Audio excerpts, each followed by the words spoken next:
छुके गलिया के ना दिया बिरिया रानी होलिया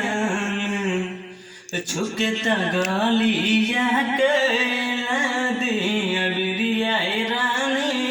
होलिया तू छोड़ी के जात बारो जान तू ता होलिया में तू छोड़ी के जात बारो जान तू ता होलिया में छुके गलिया के ना दिया बिरिया रानी होलिया में तू छोड़ी के जात बारो जान तू ता होलिया में तू छोड़ी के जात बारो जान तू ता होलिया में जाते जाते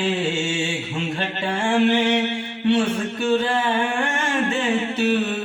बिना तुहरा रंगाना अब भाई न बोला बोलाई तो के नहीं खे आवाज हमारा बोलिया में कैसे बुलाई तो के नहीं खे आवाज हमारा बोलिया में तू छोड़ी के जात बारो जान तू तो होलिया में तू छोड़ी के जात बारो जान तू तो होलिया में फागुन में कोयल भी अब नाचना बिना तुहरा रंगाना अब भाई न कैसे बुलाई तो के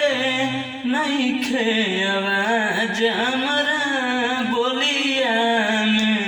तू छोड़ी के जात बारो जान तू ता होलिया में तू छोड़ी के जात बारो जान तू ता होलिया में।